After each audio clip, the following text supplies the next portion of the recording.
Good day to all. I'm Samra Khan and I am a woman. That is the identity with which I come up here to voice my opinions. A woman holds in her hands the choice of letting the world grow.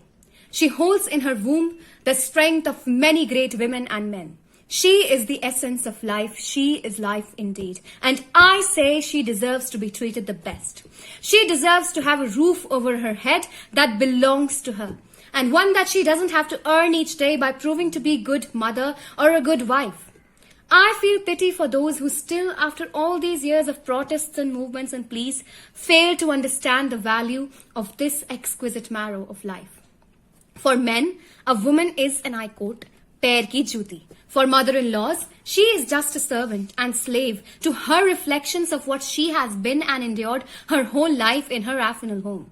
She is merely a child-giving machine who is only expected to birth a boy. And if in case it is a girl, she is blamed for it her whole life, up until she dies. Feminism. Feminism is defined as a range of social political movements that aim to establish political, economic, personal, and social equality of the sexes.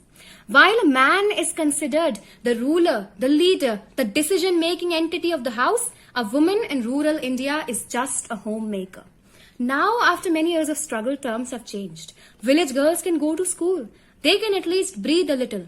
The culture of invisibility that has been forced upon women and girls since the beginning of time is slowly fading.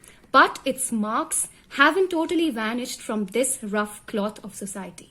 Such a culture trains women since their childhood to deny their bodies and sexuality.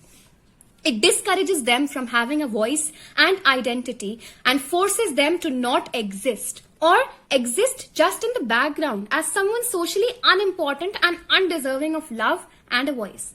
Today, when I hear of a woman sarpanch in villages, it lights me up and gives all of the womankind a hope.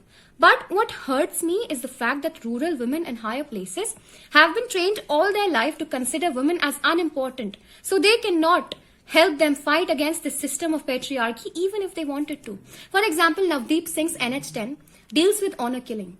Pinky, the daughter of the Sarpanch of a district in Haryana, who is a woman, is in love with a man who her family doesn't approve of and with whom she wants to run away. Pinky was poisoned by her brother and her man was beaten up. Despite the fact that her mother was strong and had a say in this matter, she didn't say anything because she cared for the traditions and the image of her family more than the life and happiness of her own daughter. In many cases across India, the mother-in-law of the woman who has just birthed the child approves the feticide of her granddaughter. Why? Because she can't have the lineage of her family be dulled by the birth of a girl child. Apart from this, women have to deal with sexual violence and threats of rape all their life. While urban women have the means and the voice to speak up, rural women don't even have the liberty to utter a cry in fear of hurting her parents, her siblings, or any prospects of ever getting married or even living a life free of further threats and fear. So, she gives up and continues getting molested or harassed or raped. Finally, people have spoken up for them. Some have been paid attention to, while some have simply been disregarded. But fighting for the protection of women isn't feminism. How can one hope for the establishment of feminism when women are still fighting to remain safe and unharmed? Feminism demands equality. But in rural India, the women are far from being equal. They are struggling to establish their right to live. They are fighting for their freedom. So bear with me when I say that unfortunately, feminism is still a fantasy for rural women. Thank you.